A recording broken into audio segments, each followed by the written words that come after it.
মুখগুলো হাসি হয়ে উঠুক আমাদের পথ চলার অনুপ্রেরণা। North east cancer hospital, world class cancer treatment in Sylhet.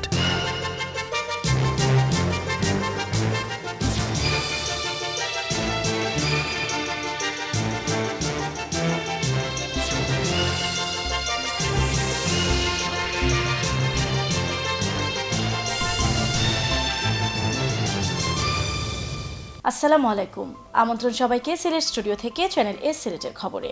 আপনাদের সঙ্গে আছি আমি রোহেনা সুলতানা। শুরুতেই জানিয়ে দিচ্ছি প্রধান শিরোনাম। প্রাকৃতিক দুর্যোগ মোকাবেলায় সকলের সাথে রাজনৈতিক কর্মীদের আরও বেশি সচেতন হতে হবে। সিলেটে দুর্যোগ ব্যবস্থাপনা সম্পর্কিত একটি কর্মশালায় দুর্যোগ ব্যবস্থাপনা ও ত্রাণমন্ত্রী মোফাজ্জল হোসেন চৌধুরী মায়া। পবিত্র ঈদ উল আজহা ঘনিয়ে আসলেও এখন পর্যন্ত সিলেটের বাজারে পশুর আমদানি তেমন নেই। তবে সরকারি ভাষ্য মতে কুরবানিযোগ্য বিপুল পরিমাণ গরু ছাগল দেশে মজুদ আছে, ভারত থেকেও আসছে পশু। ছাতকের সুরমা নদীর পুরাতন কাস্টম ঘাটের নৌবন্দর উদ্বোধন করলেন নৌ পরিবহন মন্ত্রী শাহজাহান খান এমপি। সিলেটের তারাপুর চা বাগানের দেবোত্তর সম্পত্তিতে গড়ে ওঠা 715টি অবৈধ স্থাপনা সেবায়েত পঙ্কজ কুমার গুপ্তকে বুঝিয়ে দিয়েছে প্রশাসন।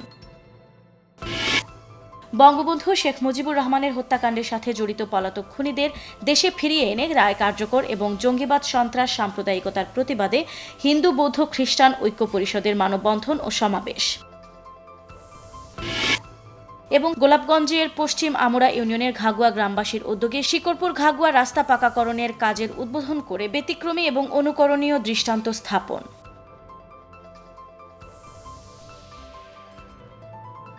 শুনছিলেন শিরোনাম, এবারে পুরো খবর। দুর্যোগ ব্যবস্থাপনা ও ত্রাণ মন্ত্রী মোফাজ্জল হোসেন চৌধুরী মায়া বলেছেন, দুর্যোগ যখন আসে তখন আওয়ামী লীগ বিএনপি দেখে আসে না। তাই প্রাকৃতিক দুর্যোগ মোকাবেলায় সকলের সাথে রাজনৈতিক কর্মীদের আরও বেশি সচেতন হতে হবে। সিলেটে বৃহস্পতিবার দুর্যোগ ব্যবস্থাপনা সম্পর্কিত একটি কর্মশালার সমাপনীতে প্রধান অতিথির বক্তব্যে মন্ত্রী এসব কথা বলেন। মন্ত্রী বলেন, কর্মশালা এবং বিভিন্ন প্রচারণা থেকে প্রাপ্ত জ্ঞান ও অভিজ্ঞতা ছড়িয়ে দিতে হবে। দুর্যোগ আসার আগেই প্রস্তুতি রাখতে হবে। এজন্য সরকার প্রতি জেলায় অন্তত 3 দিনের খাবার মজুদ রাখার চেষ্টা করছেন, যাতে জেলা প্রশাসকরা দুর্যোগ এলে সেটি কাজে লাগাতে পারেন। কর্মশালায় সমাজের বিভিন্ন প্রতিনিধিত্বশীল ব্যক্তিরা উপস্থিত ছিলেন। আর ভূমিকম্প আসলে কিন্তু আওয়ামী লীগ আর বিএনপি দেখে আসবে না, সবার জন্য দিতে হবে এই দুর্যোগ। তাই আমি অনুরোধ করবো যারা জনপ্রতিনিধি আছেন তাদের দায়িত্বটা আরো বেশি। প্রশাসন লোককে ডাকেন, তারা এই ট্রেনিং যারা নিল তাদের ডাকে নিয়ে আসেন, কি ট্রেনিং নিলেন আমাদের শিখান। পবিত্র ঈদ উল আজহা ঘনিয়ে আসলেও এখন পর্যন্ত সিলেটের বাজারে পশুর আমদানি তেমন নেই। ব্যবসায়ীরা বলছেন, এই বছরও বাজারে গরু ছাগলের ব্যাপক ঘাটতি থাকবে। তবে সরকারি ভাষ্য মতে কোরবানিযোগ্য বিপুল পরিমাণ গরু ছাগল দেশে মজুদ আছে, ভারত থেকেও আসছে পশু। এদিকে মহানগরী এলাকায় 2টি বৈধ পশুর হাট বসানোর অনুমোদন দিয়েছে সিলেট সিটি কর্পোরেশন।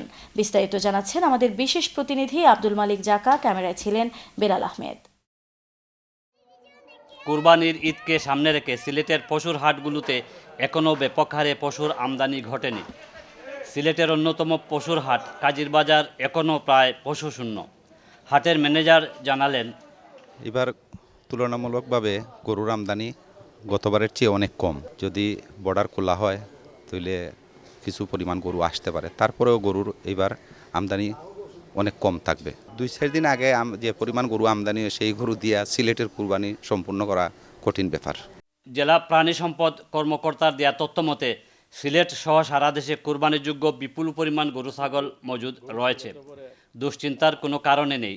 ঈদের আগে মৌলভীবাজার সীমান্ত দিয়ে ভারত থেকে বৈধ পথে গবাদি পশু আমদানির ব্যবস্থা হয়েছে বলেও জানালেন এ কর্মকর্তা। না, দুশ্চিন্তার কিছু নাই। আর ভারত সরকারও আমাদেরকে বৈধভাবে গরু আমাদের দেশে রপ্তানি করার জন্য তারাও সম্মতি হয়েছেন। মৌলভীবাজারের শরীফপুর দিয়া ঈদের আগে আসতেছে গরু, ঈদের আগে আসতেছে মৌলভীবাজারের শরীফপুর পয়েন্ট দেয়া। এটা বৈধ পথ, এটা খোলা আছে, এটা কাস্টমস। সেখানে গরু আসলে তারা ট্যাক্স নিয়ে আমাদের গরু ঢুকতে দিচ্ছে। ঘাটতি তো হবে না। আমাদের যে স্টক আছে, স্টক থেকে আমাদের দেশে যে গরু আছে সেটা দিয়ে আমরা এইবার কুরবানির যে গরু যা দরকার, গবাদি পশু যা দরকার আমরা যোগান দিতে পারবো। সিলেট সিটি কর্পোরেশন টেন্ডার আহ্বানের মাধ্যমে সিলেটের কয়েদির মাঠ, ও দক্ষিণ সুরমা এলাকায় 2টি পশুর হাট ইজারা দিয়েছে। নগরীতে অবৈধ কোনো পশুর হাট বসাতে দেওয়া হবে না বলেও জানায় সিটি কর্পোরেশন। পবিত্র ঈদ উল আজহা উপলক্ষে আমরা সিলেট সিটি কর্পোরেশনের পক্ষ থেকে এই বছর 2টো গরুর হাট আমরা ইজারা দিয়েছি। একটি হচ্ছে আমাদের কয়দির মাঠ, মাসিমপুরের কয়দির মাঠ, এবং আরেকটি হচ্ছে আমাদের দক্ষিণ সুরমায় নদীর ওই পারে কদমতলির মাঠ বলে, এই দুটো জায়গাকে আমরা গরুর হাট হিসাবে আমরা ইজারা আহ্বান করেছি। তো আমরা আশা করছি যে এই দুই জায়গায় সুশৃঙ্খলভাবে ইজারা যাওয়ার পরে গরুর হাট বসবে এবং অবৈধ গরুর হাট যাতে না বসে সেই জন্য আমরা আমাদের পক্ষ থেকে সিটি কর্পোরেশনের পক্ষ থেকে আমরা আমাদের প্রচেষ্টা অব্যাহত রাখবো। রাজনৈতিক প্রভাব খাটিয়ে বা অন্য কোনো পন্থায় যত্রতত্র অবৈধ পশুর হাট বসিয়ে যারা জনদুর্ভোগ সৃষ্টির অপচেষ্টায় লিপ্ত হবে এদের বিরুদ্ধে প্রশাসন কঠোর ব্যবস্থা নেবে, এমনই প্রত্যাশা সকলের। আব্দুল মালিক জাকা, চ্যানেল এস নিউজ, সিলেট। ব্যাপক উৎসাহ ও উদ্দীপনার মধ্য দিয়ে হবিগঞ্জে পালিত হয়েছে বাংলাদেশ জাতীয়তাবাদী দল বিএনপির 38তম প্রতিষ্ঠাবার্ষিকী। এই দিবস উপলক্ষে বৃহস্পতিবার হবিগঞ্জ জেলা বিএনপির শহরে বের করে এক বর্ণাঢ্য র্যালি। জেলা বিএনপির সাংগঠনিক সম্পাদক অ্যাডভোকেট এনামুল হক সেলিমের নেতৃত্বে র্যালিটি হবিগঞ্জ শহরের বিভিন্ন রাস্তা প্রদক্ষিণ করে। র্যালির পর কোর্ট মসজিদ প্রাঙ্গণে অনুষ্ঠিত হয় আলোচনা সভা। সভায় অ্যাডভোকেট এনামুল হক সেলিম তার বক্তৃতায় বলেন, দেশের এই ক্রান্তিকালে বিএনপির প্রতিষ্ঠাবার্ষিকী নেতাকর্মীদের নতুন করে উজ্জীবিত করবে। তিনি বলেন, বাংলার অহংকার বিএনপির সিনিয়র যুগ্ম মহাসচিব তারেক রহমানের দিকে এদেশের মানুষ তাকিয়ে আছে। তারা বিশ্বাস করেন তারেক রহমান এদেশের শোষিত, বঞ্চিত ও নির্যাতিত মানুষের ত্রাণকর্তা হয়ে আসবেন। আলোচনা সভায় বক্তব্য রাখেন বিএনপি ও সহযোগী সংগঠনের নেতারা। আলোচনা সভা শেষে কেক কেটে জন্মদিন উদযাপন করেন বিএনপি নেতৃবৃন্দ। শাহজালাল বিজ্ঞান ও প্রযুক্তি বিশ্ববিদ্যালয়ে ছাত্রলীগের বিভিন্ন গ্রুপের মধ্যে সাম্প্রতিক উত্তেজনার জের ধরে আবারও ছাত্রলীগের এক কর্মীর উপর হামলার ঘটনা ঘটেছে। বুধবার বিকেলে বিশ্ববিদ্যালয়ের শাহপরান হলে এই ঘটনা ঘটে। হামলায় গুরুতর আহত মনোয়ার হোসেন সাবি সমাজকর্ম বিভাগের প্রথম বর্ষ 2য় সেমিস্টারের শিক্ষার্থী। গত রোববার ফুটবল খেলার কমিটি গঠনকে কেন্দ্র করে ছাত্রলীগের সাবেক কেন্দ্রীয় কমিটির সদস্য উত্তম দাসের সমর্থক ও বর্তমান সাধারণ সম্পাদক ইমরান খানের সমর্থকদের মধ্যে সংঘর্ষ ঘটে। এতে 4 ছাত্রলীগ কর্মী আহত হয়। বুধবার এই কমিটি গঠনের জের ধরেই শাহপরান হলে ইমরান খানের সমর্থক মনোয়ার হোসেনের উপর হামলা চালায় ছাত্রলীগের সাবি শাখার সভাপতি সঞ্জীবন পার্থ গ্রুপের সমর্থকরা। পরে আহত অবস্থায় তাকে বিশ্ববিদ্যালয় মেডিকেল হলে নিয়ে এলে সেখানে আবারও হামলা চালায় প্রতিপক্ষ গ্রুপের সমর্থকরা। পরে তাকে গুরুতর আহত অবস্থায় Sylhet MAG Osmani medical college হাসপাতালে ভর্তি করা হয়। বর্তমানে ক্যাম্পাসের পরিস্থিতি শান্ত রয়েছে এবং অতিরিক্ত পুলিশ মোতায়েন করা হয়েছে। প্রখ্যাত চিকিৎসক বাংলাদেশ মেডিকেল অ্যাসোসিয়েশন বিএমএ এর সাবেক কেন্দ্রীয় সভাপতি ডাক্তার শামীমুর রহমান বলেছেন, সুন্দর জীবন পেতে হলে সবাইকে স্বাস্থ্য সচেতন হতে হবে। সুশৃঙ্খল জীবন যাপন করলে ভালো থাকা যায়। অযথা মানসিক চাপ ঝামেলায় জড়ানো স্বাস্থ্যের জন্য মারাত্মক ঝুঁকির কারণ। প্রত্যেক মানুষকে সুস্থ থাকতে হলে সুশৃঙ্খল জীবন যাপন করতে হবে। বৃহস্পতিবার সকালে গোলাপগঞ্জ উপজেলার ভাদেশ্বর মোকামবাজারে অসহায় ও গরিব রোগাক্রান্ত জনসাধারণের চিকিৎসা সেবা প্রদানের লক্ষ্যে আলগনি ইন্টারন্যাশনাল চ্যারিটি অর্গানাইজেশন ইউকের উদ্যোগে ফ্রি হাইপারটেনশন ও হার্ট ক্যাম্পের উদ্বোধনী অনুষ্ঠানে প্রধান অতিথির বক্তব্য রাখতে গিয়ে তিনি এসব কথা বলেন।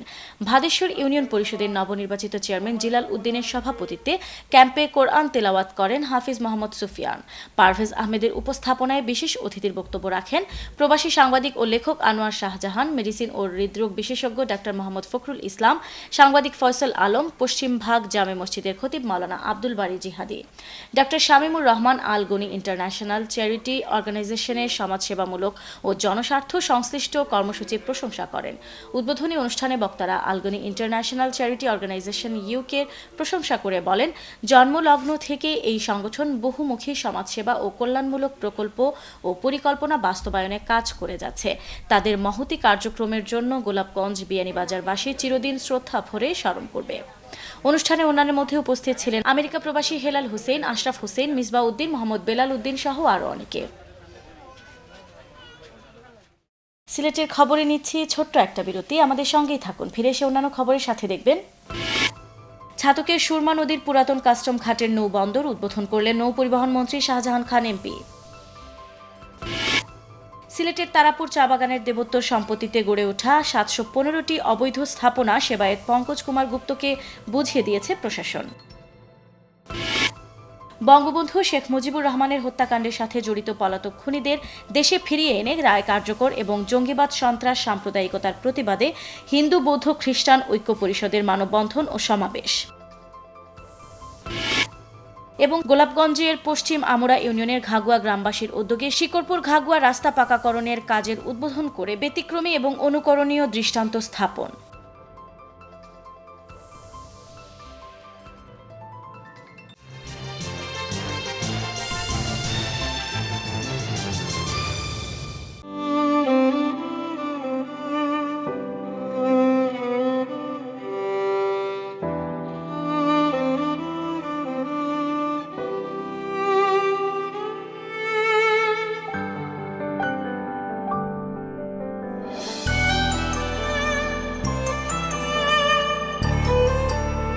এমন অনেকগুলো হাসি হয়ে উঠুক আমাদের পথ চলার অনুপ্রেরণা। North east cancer hospital, world class cancer treatment in Sylhet.